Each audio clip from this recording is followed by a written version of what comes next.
Hi, this is William Ramsey. Welcome to William Ramsey Investigates. On tonight's show, we have a very special guest, somebody I've tracked down and been able to hammer out a time to have a discussion because I came across her blog when I was researching kind of what was known as the Smiley Face Killers. Her blog is Cryptid Antiquarian. Cryptid is C-R-Y-P-T-I-D, and then Antiquarian is A-N-T-I-Q-U-A-R-I-A-N. And what she had written was a post from February 20th, I think it was 2016, titled Boston's Mysterious Vanishing Men. And she noticed some very interesting commonalities between a variety of people who had died and ended up in water in Boston. So, Elise Soper, are you there? Hello, I'm here. Awesome. Thanks so much for being on the show tonight. I really appreciate it. I just would like to commend you for a really interesting article. But before we talk about a lot of these missing young men, can you talk a little bit about your background and how you came across this subject? Sure. Well, thank you for having me. And so I wrote this specific blog post actually, it was almost exactly a year ago. I think last week was the anniversary of posting it. And what happened was I had just finished reading a series of books by David Politis, who had noticed connections between people who were going missing. And I started to think more about missing people cases that I had noticed in my hometown of Boston. So I started to realize that it seemed like there was some sort of connection there because almost right when I was beginning to think about this, a young college-age man went missing in Boston. And sure enough, not too much long later, he was found deceased in the water. And What was his name? His name was Dennis Droge. Dennis Droge. And he was a Northeastern student. Gotcha. And I noticed that was what seemed to be happening to a lot of the young men that were going missing in Boston. And it mostly seemed to be college-age men, or at least in that age range, and a lot of them had different commonalities with each other. Like a lot of them were very, very intelligent, musically inclined, stuff like that. And I was noticing that sure enough, like clockwork, they would then be found in areas of the water that had already been searched between a week and a couple of months even later. Uh-huh. And then so you, that was really what precipitated or brought on this article, is that correct? Is just watching these people kind of disappear, and they all kind of ended up in the same river, correct? Yeah, well, so Boston is obviously like a pretty water-surrounded town. We have the harbor, and then we also have the Charles River, which is connected to it. And all the men were going missing in mostly a similar area, up in kind of where the Charles connects to the harbor, and then around that. Okay. There have been a few outliers, but the similarities between all the cases besides that particular area are numerous, really. Gotcha. And when you posted this, I noticed that you had something like 10,000 shares on Facebook, and it really created quite an uproar in the community. Is that correct? Yeah, it took off more than I ever anticipated. And so you had, I'd see that you have something like 1,400 comments. And, I mean, what did you write on before, other than writing about these mysterious vanishing men? My blog is mostly focused on unsolved mysteries or sort of supernatural and paranormal type things. Okay. I do a little bit of everything, really. But, yeah, this is the first post that really just took off. Gotcha. A cryptid is like a cryptozoological entity or something, right? Yeah. Gotcha. A lot of people know, like, Bigfoot and the Loch Ness Monster. Gotcha. So, Politis kind of sent you down this road. You've kind of been in contact with kind of the family members of some of these dead young men. Is that correct? Yes. Families, friends, all sorts of people have reached out to me. Most of them have been super, super kind and super, super grateful, honestly, which is really unexpected and humbling. Because a lot of them agree. They don't believe that this is just accidental or coincidental. Gotcha. And, I mean, let's talk about kind of some of the early cases that you talk. I mean, I saw on your blog one of the first guys who you thought fit this kind of profile was kind of an older guy, 49. Most of the other ages are between like 18, 26 or something like that. The mean seems to be about 22 or 23 years old. But this guy, John DeVario, in 2003, can you talk about him? Yeah, so I was looking, he was one of the later cases that I discovered, and I found him in an old article on the MIT website. And the thing that started to ring a bell for him about me was I noticed that he went missing in a similar time period. He was last seen on CCTV leaving the campus, which a lot of these men are caught leaving on CCTV. And he was wearing a red jacket, which jumped out to me because a lot of the people in Dave's books are also wearing red, so I just happened to hang on to that one too. But even more interesting was the fact that he was chairman of the Department of Musicology. And like I said, a lot of the men have been musically talented, which I thought was something that was interesting that they all seem to have in common. And he's also in a very similar area to all these other men. So a lot of these people were in or around MIT, or they had connections to MIT somehow. So I definitely thought that he might be connected somehow. Do you think that a lot of these victims are kind of college connected? They all seem to have some kind of college pedigree, or they're going to school or something like that. Do you find that to be true? Yeah, I'm not sure that I think that it's necessarily important that they have gone or are going to college. I think it's more related to possibly just how intelligent they are in general, maybe, because a lot of these kids are really, really smart. A lot of these people, should I say, because not all of them are very young necessarily. But a lot of them, yes, they happen to be in college or they happen to have graduated college, but they're also just very talented in a lot of ways. So we've had a chemist, several engineering students. Engineering seems to be one of the most popular professions or degrees that this happens to. But so it is mostly college students, not all though. So I wouldn't limit it to that. Gotcha. And then so DeVario was kind of this first guy about 4 years before the next death, who was Dustin Willis. Dustin Willis. Can you talk a little bit about his disappearance and death? Yeah, Dusty was one of the cases that I think is really, really important to look at. He's sort of one of the, I don't know how to say it, but one of the cases that really shows how strange this is, basically. So it's a case that I would show people. Okay. So basically, Dusty wasn't from here. He was from North Carolina, which is kind of strange because that was also where one of the other young men was originally from, too. And he was a Navy man, and he was originally stationed in Virginia, but he came up to Boston. And he ended up coming up to Boston and partying. It was either on St. Patrick's Day or the night before St. Patrick's Day, I think. And it was a super, super blizzardy night. And he was at the Black Rose Pub with a bunch of his friends. And at around 11, they headed out of the bar, and Dustin's friends lost sight of him. Now, Dustin had been on the phone with his girlfriend various times throughout the night, and she confirmed with me personally, I actually talked to her, that he was not, super drunk. Like, he was not super intoxicated. He was talking normally and everything seemed to be fine. So his friends lose sight of him outside of the bar and can't find him anywhere. It happens in like a split second. So the girlfriend calls him back not too long after he apparently goes missing.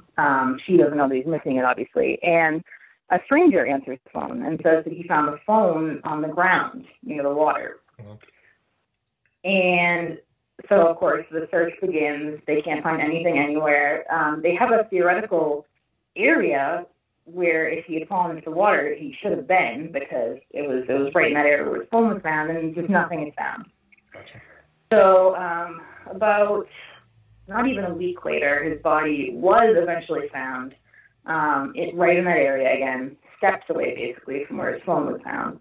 Gotcha. And police chalked it up to him being drunk and falling into the water. But the police had checked the area that he was supposedly disappeared, right? So he turned up in an area that had previously been searched. Is that correct? Yes. Gotcha. And that's a common theme in a lot of these disappearances and deaths. It's remarkable. Wow. So definitely. So Dusty Willis, that was all the way back in 2007, and he was kind of in was he in the downtown kind of area of Boston, kind of the bar scene when he disappeared? Yeah, so he was in it's a pretty popular area. It's right near Quincy Market. It's basically right in that middle of Boston kind of area. Highly, highly populated in traffic. I mean, obviously during blizzard conditions, presumably it wouldn't be as much.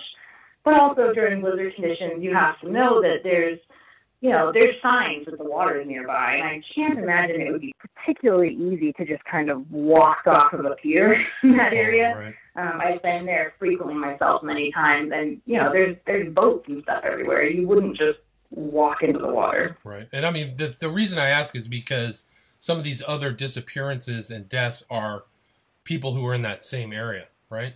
Kind of the downtown Boston area. Yeah, the Black Rose Bar is actually literally 20 feet away from some of the other bars where this has happened. Okay. There seems to be a hotspot area right around there. Gotcha. So the next was a guy by the name of William Hurley. He was in 2007 2009, right? So about 2 years later after Dusty Willis. He kind of is at isn't he at another bar? So William Hurley was actually at a Bruins game. Gotcha. But a pretty similar area, honestly, not too far up. Now, Boston's not a huge city, so most things are pretty close to each other. So really, William Hurley was basically just down the street at a Bruins game. Gotcha. Interesting. And can you tell me about how he disappeared and then was found? Yeah, so William, ironically enough, was also from North Carolina, and he was a Navy man, so that's right off the bat kind of a strange coincidence. He met his girlfriend in Boston during the same stop that Dustin Willis was here. So basically the same time frame that Dustin went missing was when William Hurley was also in Boston meeting his girlfriend. So I ended up moving to Boston, and he happened to be at a Bruins game in October of 2009. Him and his friend were going together. They were really excited about it and everything. They headed in, and not very long into the game, William told his friend that he wasn't feeling that great. He was feeling kind of tired, which I immediately think is a little bit strange because Bruins tickets, they were doing pretty good at that point in time as far as I've heard from fans. And they'd be pretty expensive, and not many people, it can take a lot to make somebody want to leave that early on. Right. So he said he wasn't feeling that great, so he called his girlfriend and asked her to come pick him up. So he headed outside while still on the phone with her, and she asked where he was, and he said 99 Nashua Street, and told her that his phone was about to die. So the phone dies. She is literally right around the corner from 99 Nashua Street. She turns the corner, no sign of William. He's just not there. It's like he disappeared or he never was there. So she drives around looking all over for him, asking people if they saw him. No one's seen anything. It's crazy. So they start looking for him.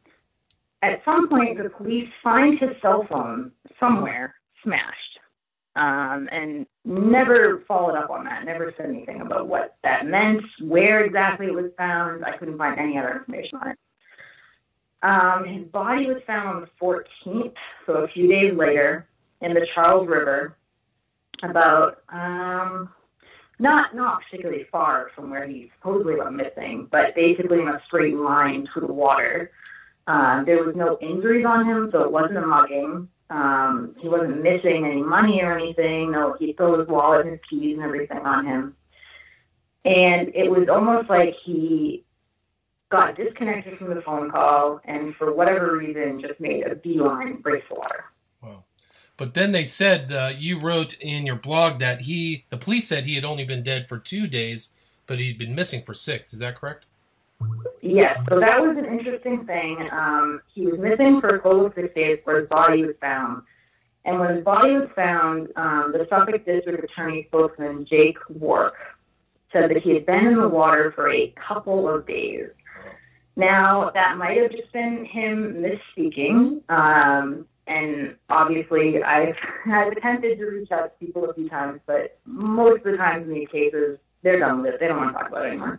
Right. But so that's an interesting element of a lot of these. I don't know if I can't get in contact with whatever coroner was in charge that day. I can't tell you how long he was actually maybe in the water for, but they said a couple, and I find that a little suspicious. Well, that's actually a common theme in some of these young men disappearances, is that there is a differential between the time the body's been in the water and kind of decomposition, and with the time they disappeared, that there's like there's a missing time space. Also, another common theme is that they're found with their wallets and keys and all of their belongings too. So you can kind of rule out like any type of financial, robbery or mugging or anything if none of their cards. And that's kind of common in a lot of these guys, is none of their cards have ever been swiped or used at ATMs or anything, right? Yep. No, none of the men that I've written about have had anything stolen from them. Yeah, that's interesting. I mean, it kind of fits into the same profile. Did you come across in your research any of the kind of early smiley face killing research by guys like Gannon or, have you heard of the book Case Studies in Drowning Forensics? I have, yes. I've actually read a lot by Gannon and Duarte and Gilbertson, right. So, you see kind of these same things. It's almost like this fits into their... Did they cover any of Boston's drowning men in their book? Any of the people you research, are they in their Case Studies in Drowning Forensics? Do you know? I haven't actually read the actual book itself. I've just read a lot online about them. I haven't gotten a chance to read the actual book, so I'm not sure if they do or not, but I definitely see a lot of similarities between all these cases. And that was one of the main things I was getting in the comment section on my blog, with people saying, hey, I think that the same thing is happening in Philadelphia, or hey, I think the same thing is happening here, there, all over the place. So there's a lot of areas where it seems like a very similar thing is happening. Yeah, they just had a guy in February, his name was Bradley Verrett, and they have him on video leaving a bar, but just walking right past his car and disappearing. They haven't found out where he is or anything. It's just the same kind of case. Leaving a bar, doesn't care about his car, doesn't call anybody, phone disappears.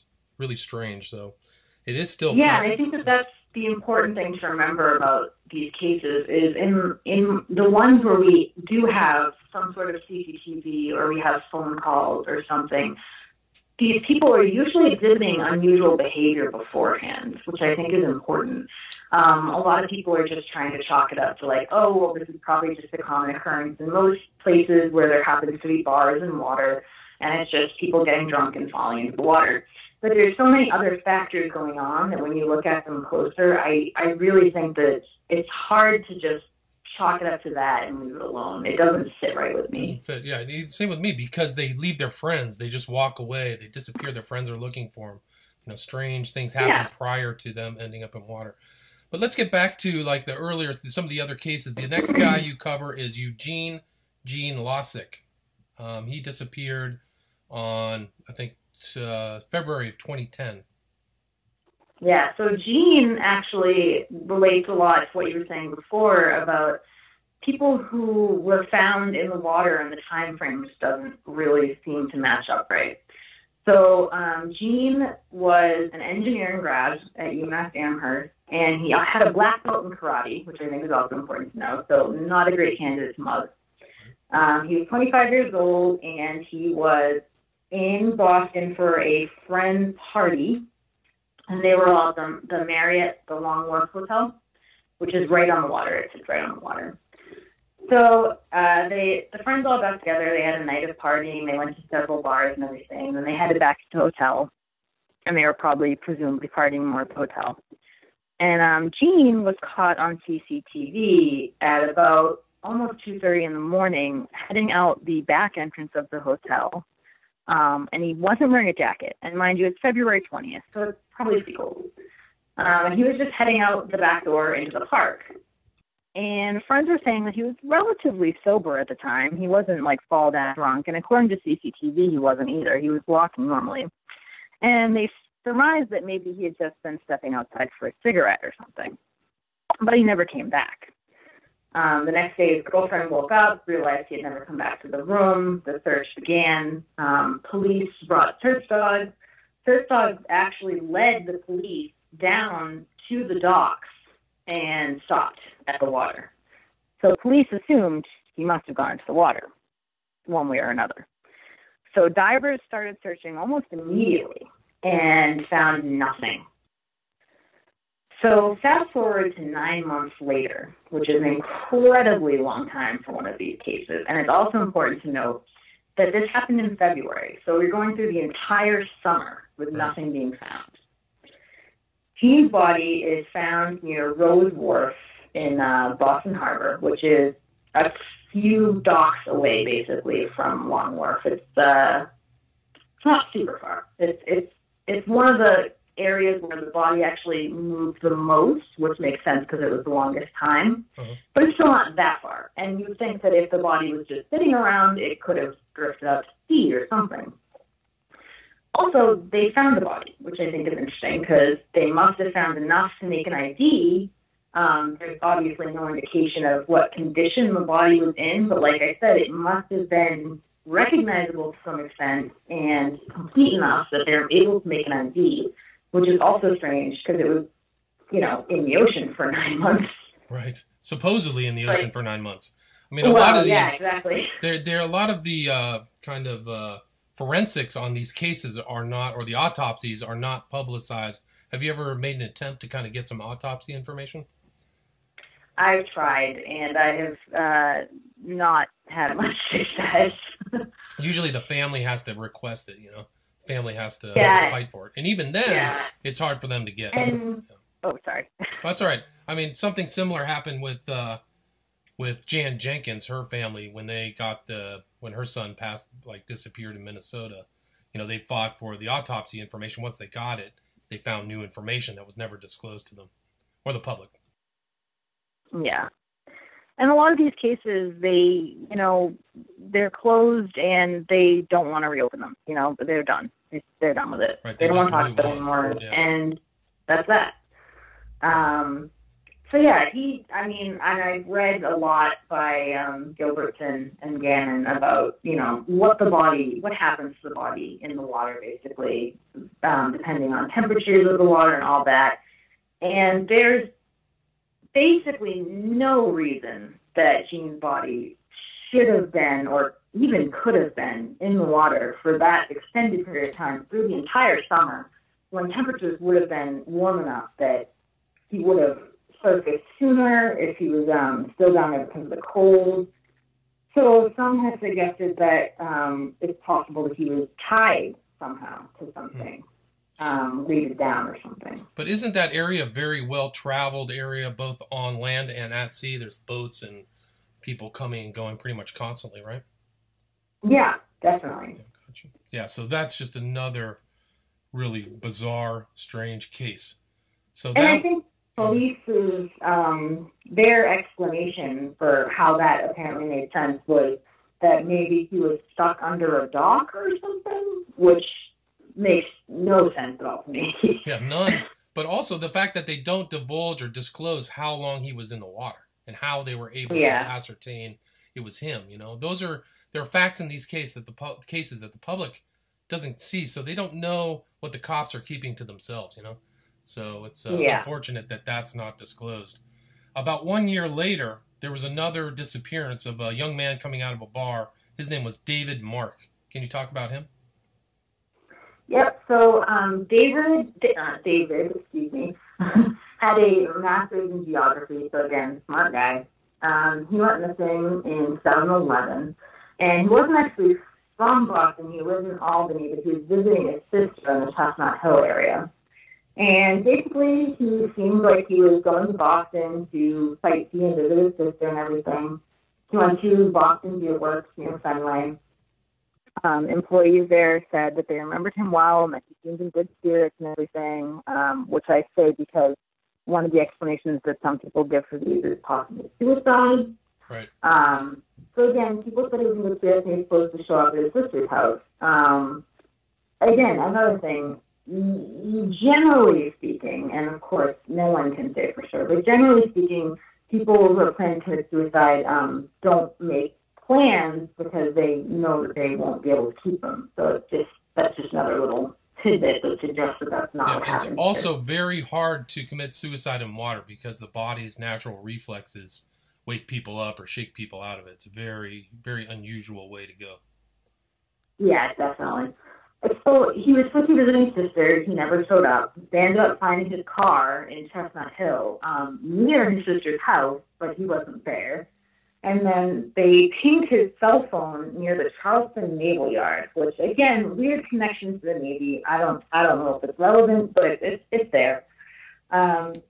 So they didn't find his body until about 6 days later, I think. And they found it downstream from the Andrew McCardle Bridge, which I'm guessing that they used that indicator to, again, suggest that maybe he had jumped. But the police said that there was no signs of trauma on the body and that the death was not foul play. Right. How can they prove that? I mean, they just kind of come up with that result, right? It's easy. Yeah. They say that in almost all of these cases. They basically, it seems to me they want to make sure that the public doesn't freak out. Right. No foul play, everybody calm down, forget about it. Right. So that's another tragic death. After David Mark, that was 2011. Almost another year later was the strange case of Franco Garcia, which I had read about. Can you talk about his disappearance and where they found him? Yeah, Franco actually kind of sounds a lot like the one you were talking about earlier, where they had video of the guy just walking past his car. So it's a pretty similar case, and it's actually really close to home for me, literally, because it happened like practically down the street from where I currently live. Gotcha. So Franco was at a bar called Mary Ann's in Cleveland Circle, and he was hanging out with his friends. He had made plans already to go home that night and spend the night over at his friend Catherine's house. And he was hanging out with a bunch of different people throughout the course of the evening, but he did text her at 11:27 with a little reminder, don't leave without me. So around 12:15, friends in general lost sight of Franco. They couldn't find him anywhere. But his keys and jacket were still at the bar, so they assumed wherever he was, he would theoretically be coming back. At 12:18, Franco was caught on CCTV by ATM's CCTV, heading towards the Chestnut Hill Reservoir in the area, which is near where his car was parked. Again, he wasn't staggering. He seemed pretty okay. His friend said that he was drunk, but he wasn't, smashed, basically. Right. So friends couldn't find him anywhere. They ended up checking phone records later, and his phone was pinged an hour later in the same area, which that is important because that indicates to me that an hour after he went missing, his phone was not in the water. Right. So wherever his phone was, it was theoretically separate from his body, or he was not in the water yet. Gotcha. So his car was found untouched the next day. So wherever he went missing, he never made it to the car. A search began, and they actually searched the reservoir almost immediately. And according to the police, they searched it very thoroughly, but they didn't find anything. Right, and it's not very far from Mary Ann's. It's probably 100 yards, maybe? Is that true? Yeah, no, it's not. No. And it's not, so this is the reservoir. This isn't even the ocean. So it's an enclosed area, pretty much. So you would think if they have divers out there looking, quote unquote, thoroughly, if there was a body there, why wouldn't it be found? So the body is found April 11th. So a little less than 2 months later. Right. 45 sorry? days. About 45 days. Yeah. So his wallet is still on him. He's got no injuries. No reason, basically, for him to be there. And the police, again, just called it an accidental fall. And, you know, no indication as to why he would have fallen in the water. Again, I guess they just want us to believe that he slipped while drunk and somehow couldn't get back out. Right, but the thing is they had already checked that reservoir, right? I mean, it's a fairly clear kind of environment. I would assume a reservoir doesn't have very dirty water or anything like that, right? Yeah, no. And it's not, I mean, it's not exactly the kind of place where it would be easy to fall in a way that you would drown. Maybe I can understand if you fell and slipped and hit your head on a rock maybe or something. But again, the police said he had no injuries. Right. So that's not what happened. Yeah. And his like Bruce Springsteen, there's a public service announcement that's out there about Springsteen, you know, pleading for the information about his disappearance. I think I remember seeing that. So yeah, so I guess Franco was a Bruce Springsteen fan, and he found out about him going missing and actually shared a lot of the missing stuff to try to find him. Yeah, fascinating. Yeah, and he was he was Peruvian, right? So he kind of was one of the ones that didn't fit the kind of all white kind of prototype for the victims, right? Would you agree with that? Yeah, so in a lot of David Politis's stories, he suggests that one of the traits that a lot of these men share is that a lot of them are white. I haven't necessarily noticed that to be the case, at least in Boston in particular. I've had, you know, there's Peruvian, I've had several gentlemen who have been Asian, I've had several black men, so I don't think that's necessarily relevant to Boston in particular. And I'm not sure if it's just related to the general population of Boston being more diverse than other areas, but I can't say for sure what that might mean. Would you agree that a lot of the younger men are typically kind of fit, not overweight, or all kind of have low body mass index? Would you think that typifies the victims? Yeah, I would say that seems to be pretty typical. I mean, considering how much flack the United States gets for the high obesity rate, I've noticed that generally most of these young men are fit to even skinny, small in build. They do have a physical prototype, I guess, of physical characteristics. Yeah, and you would think that... Sorry? Oh, I just said I've noticed that as well. Yeah, no, and you would think that if this was just coincidence and accidents, that there wouldn't be that kind of a separation, that this would happen just as equally to larger adult men. Yeah, good point. So that's just a really bizarre case. A reservoir was searched. He was found 6 weeks later. But in that same year, there was another disappearance of a 23-year-old, Jonathan Daly. Can you talk about that? Yeah, so Jonathan Daly is an interesting case. If any of them were going to be chalked up to suicide, I suppose I'd put him as the most likely, only because he definitely didn't die from an accident. So he's the only one that we can confirm 100% was not an accident, because he was actually found in the water tied to a cinder block with chains. Wow. So if he was a suicide, which is what the police imply, then that's that. But otherwise, clearly, something else happened here. So Jonathan was another gentleman from North Carolina. Again, just a weird, possible, just a coincidence, but definitely interesting. Yes. Just like several of the other men. He was very, very skilled musically, and he was living in Alston. And he was hanging out with his friends on the night of October 2nd, 2012. And his friend went to bed around 9. And when the friend got up the next day, Jonathan was gone. No suggestion that he was going to be going out or anything. He just wasn't there. So every item, every article of clothing, everything was left behind except for his cell phone. People called him. He was never reached on the cell phone, and his phone actually just stopped responding as if it had been shut off altogether not too long after that.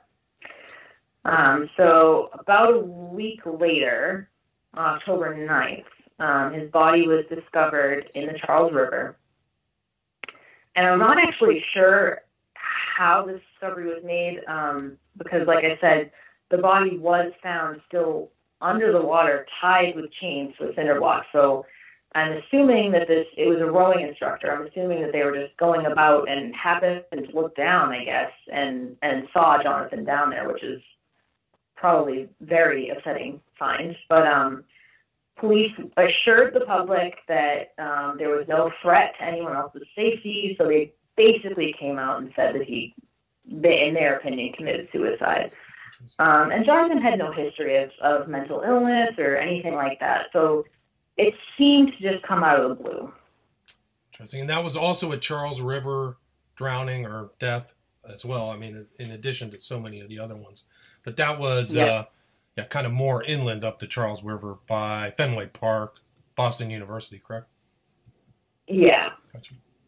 So that's another a case where theoretically he just walked off in the middle of the night and decided to go to the water, which is, I mean, you know, I can't speak to what anyone's going to do if they're planning on committing suicide, but it's definitely unusual behavior, in my opinion. Yeah, I would agree. I totally agree with that. Very strange way to go.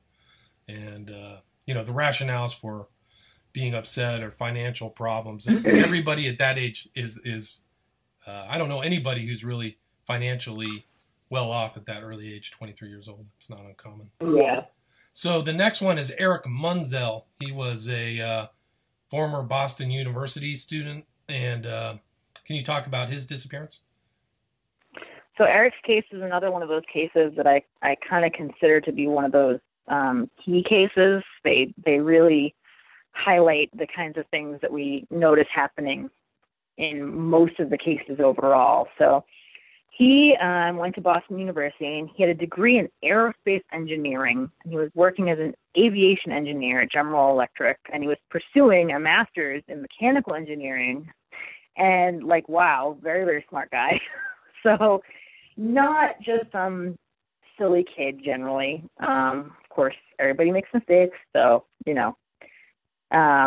He was celebrating his own birthday, his 24th birthday in February, at the Market Lounge in Boston, which is very, very close to all those other places that I was talking about earlier. It's literally like a block away from the Marriott where Gene Molsick was, and very, very close to the Black Rose Pub and all those other places. So he was celebrating his birthday, and for whatever reason, was supposedly escorted out of the bar by a bouncer at about 11:30 p.m. There's been debate about why he was actually escorted out. But regardless, he was kicked out of the bar, and it was only 18 degrees out, and again, he says, she says kind of thing, but according to the bouncer who kicked Eric out, Eric claimed he did not have a jacket. Other people have and implied before that the bouncers don't care and won't let you back in to get your jacket. So again, I can't confirm either way what the truth is, but regardless, Eric was left outside of the bar without a jacket in 18-degree weather. Right. Very strange. So about a half an hour after getting kicked out, his phone got pinged heading toward the harbor and not his North End apartment. Now, mind you, it's only, 11:30 to midnight, so trains would still be running at this point, and he could also get a cab. But instead, he just kind of walks off. Right. So for some reason, he's walking in the opposite direction that he should be toward his apartment, and he's instead heading toward the water. He was caught on CCTV near the Marriott, and after that, just disappeared off the face of the earth, apparently. Wow. And that's like the same Marriott that Lossick was by, right? Pretty much? That Boston Marriott? Yep. Same one. Basically the exact same spot where Eric went missing. That was his last scene. Where Eugene went missing. And so then, I mean, it's another case of somebody disappearing for a long period of time. He was disappeared for about a month and a half. Is that right? Yeah, so he wasn't found until April 23rd. Gotcha. So 2.5 months later, he's found kind of where he was last seen, but Was there any information that came out about the condition of the body when it was found? Nope. In all of these cases, they have never once stated what kind of condition the body is in, which to an extent I understand, protecting the family's privacy and not wanting to put them through any more pain. But of course, in the essence of investigating these cases, I'm definitely curious about it. Yeah, definitely an important aspect. Whatever they found, they did not consider to be suspicious when they found his body. I just find the entire thing suspicious, of course, myself. So. Right. Well, I do too. I mean, that Long Wharf as well is another well-traveled spot in really the epicenter of Boston. So, it's odd that his body could be there for 2.5 months and then somebody discovers it. Yeah, and the interesting thing about this case, too, is this was not during a blizzard. It was not that late at night, honestly. It was like midnight. Right. And there's still plenty of people around that area that late at night. Yeah, I mean, that's like a bar hopping area. That whole kind of zone for about 8 blocks each way, if I remember, is populated well until 2. I mean, especially on a busy night. Yeah, so I can't understand how nobody could have seen him fall into the water, if that's what they're saying happened. Or even if after he fell into the water, again, we have to assume, since none of these men have any kind of injury, we have to assume that he wasn't knocked out immediately. So no one heard splashing, no one heard any kind of calling for help. It just doesn't make much sense to me. Yeah, that's another very strange case in Boston. So then the next one is about a year or 8 later. A guy by the name of Josue Quispe Almendro. Can you talk about his? This is another strange case of somebody disappearing and then washing up somewhere else. Can you talk about his disappearance? Yeah. So this one didn't technically happen in Boston, but I included it anyway because it fit in a lot of other ways, and it was just something that struck me as really, really strange, and I thought it might be connected somehow. And the way that I'm trying to do this investigation is I'm not finding cases that fit my criteria and including those. I'm just including any cases I find basically that I can't explain. Gotcha. So I'm not trying to make the cases fit any kind of thing that I'm looking for. So I included this one, even though it at first glance might not seem like it's related, because it's another just really strange story of a young man who ends up in the water where he shouldn't be. Right. I mean, he was... Yeah. Go ahead, please. Yeah, so he was out running errands with his family in 2015, and he dropped off his siblings, and he was supposed to either pick them up or return home or something later, and he ended up just not showing up to where he was supposed to be. So people started calling him, and he didn't answer. His car was found the next day in Quincy, and his body was found washed up on a beach in Plymouth in about a month later. So the cause of death was never released, but the police said that no foul play was suspected. So when you hear a story of a young kid going missing, his car was found in a dark, shady, weird area, and his body's missing, your mind might jump to things like, oh, maybe some sort of drug deal went wrong or something. But the police said there was no foul play suspected, so that crosses that off the list, I guess. And somehow his body drifted all the way from, supposedly drifted all the way from Quincy down to Plymouth, which is kind of an extreme distance. Right, it's about 35 miles. So he would have had to floated by all these boats and all these things if he actually floated from South Boston down to Plymouth. And the other thing is this is another case where they don't tell the public how long he was actually dead. Did he die October 17th when he was last seen, or did he die at some time between October 17th and when he was found November 12th? Because that's a key piece of information that the public really should know, because that's super suspicious. How did he get all the way that far south and end up in water is a mystery. Yeah, I'm assuming what they want us to believe, at least, is that he was, for whatever reason, on Moon Island Road in Quincy and slipped, I guess, off the rocks there, and somehow his body drifted all the way down to that beach in Plymouth. So miles and miles of coastline, basically. I mean, for starters, it's just strange that it would happen to wash up on a beach at all. I mean, why wouldn't it have just gone out to sea? Why didn't any animals devour it? Because it wasn't, in the dead of winter or anything, so it wasn't freezing cold either. Right. Yeah, that's a good point. I mean, it's remarkable that the police didn't say that foul play wasn't an issue. It just doesn't make any sense. It doesn't make sense to me. But that was fairly recent. Yeah, that was October 17th, 2015. And then the next one you have on your list, we got two more to go. The other one is Dennis Njoroge. Can you pronounce his last name? I think it's Njoroge. Njoroge.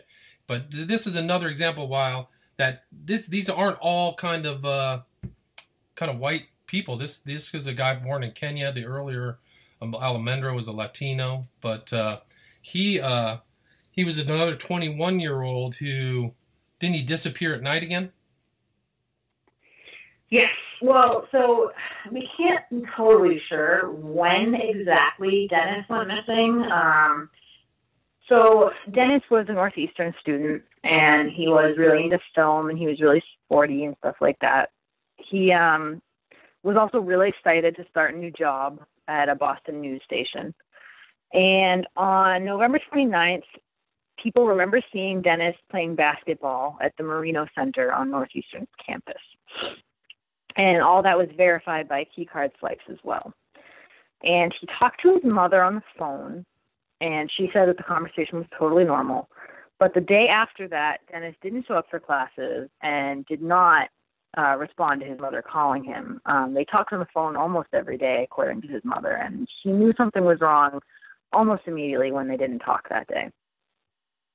So he probably disappeared, theoretically, sometime in the night between November 29th and November 30th. Gotcha. So it ended up being found late in December 31st.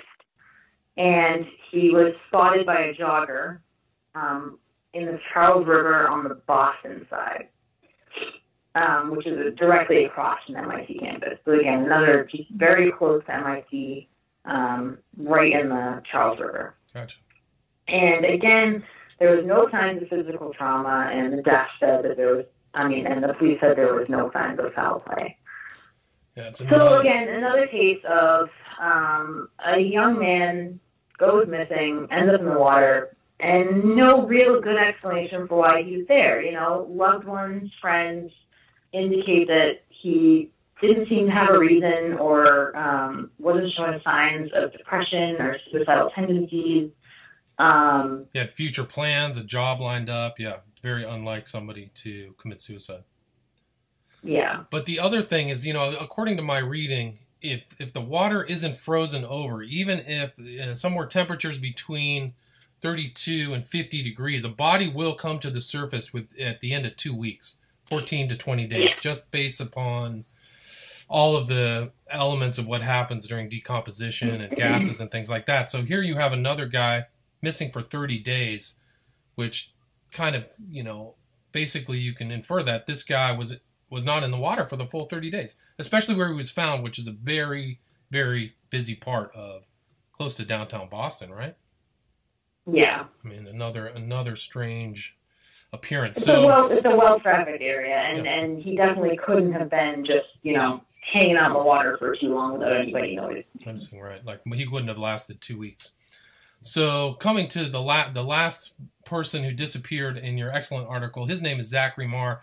I actually followed this case very closely. I have a video on my YouTube channel about the strange disappearance of Zachary Marr. So I know quite a bit about his disappearance. And if you can you talk a little bit about Marr? Yeah, so Zach actually went missing while I was writing this blog post. And his body wasn't discovered until after I had already published it. So I actually updated it with information after he'd been found, too. So this was a case that I was very, very close to because I was investigating it as closely as I could while it was occurring. So Zach was celebrating his 22nd birthday, and he was at the Bell in Hand Tavern, which is, again, really, really close to all those other areas, the Marriott, the Black Rose, the Market Lounge, right in that same area. Mm-hmm. And he was at the bar, and for whatever reason, I guess maybe for a cigarette, he went outside and didn't have his coat with him. At 1:40, he sent a text to his cousin and said, "They won't let me back in. Let's leave." And she said, okay, she's going to come out. There's been discrepancy about whether or not the bouncer honestly wouldn't let Zach in again, or whether Zach just wanted to leave and didn't even try to get back in. But there are pictures of him on CCTV right out in front, walking around clearly without a jacket. Yeah.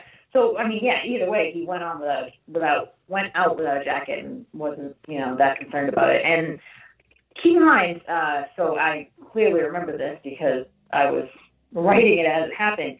This was extremely cold. This was like the coldest night Boston had seen in years, as far as I know. And there were literally frostbite warnings. They were telling people not to stay outside for more than like 5 minutes. Gotcha. So it was really rough out there.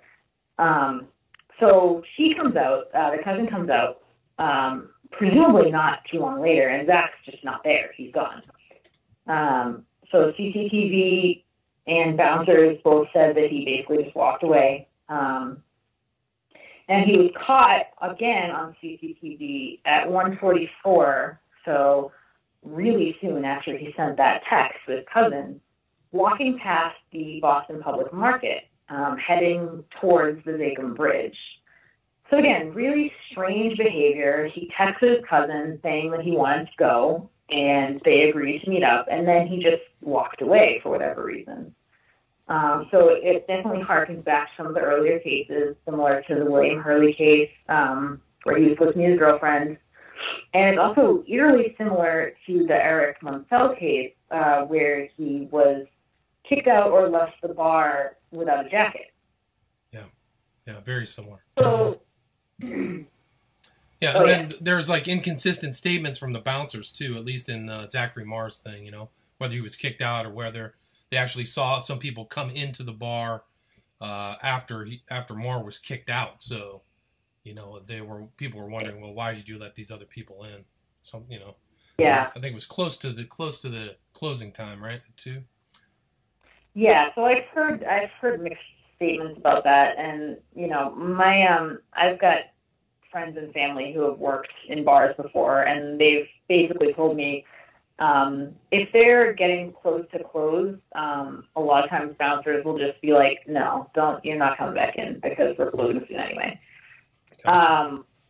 Which is troubling in this scenario if it was super, super cold out and this guy doesn't have a jacket on. So, naturally, the bouncers said that he never asked to come back in. Gotcha. And then supposedly there's video showing Zachary Marr going into the water by kind of one of these bridges north of downtown. Is that correct? Yes. So that was definitely one of the strangest things that's happened in any of the research that I've been doing. Basically what happened was the search for Zachary began, and, immediately they were kind of focusing on the water because, that's just where somehow everybody ends up. And then before he was found, police mentioned that they had CCTV footage of Zachary in the area near the Zakim Bridge. And they later elaborated, after his body was found, that the footage showed him entering the water. And they specifically used the words entering. The footage has never been released, And to my knowledge, nobody has seen it except for theoretically police and possibly Zachary Marr's family. So I honestly have no idea what it shows. I'm not sure if it shows something that very clearly implies that he committed suicide, which is possible, or if it's a little more up in the air and bizarre than that. I definitely think the choice of the words entering the water is strange. Yeah, me too. And I'm not quite sure what they mean by that. I mean, it's odd though. If they supposedly had CCTV video of him going in there, why did it take another month to find his body? March 15th. Exactly, and that's where it gets really troubling for me. So this area under the Zakim Bridge is a relatively enclosed area of water, and it's literally abuts the police barracks. So it's right in their backyard. And they supposedly have footage of him entering this exact location of water, and they searched this exact location of water extensively and found nothing. Right. And they tried to say that it was due to extremely low visibility, which, again, I find a little difficult to believe, because even if the visibility is extremely low, it's not a huge area, and it's not super deep there.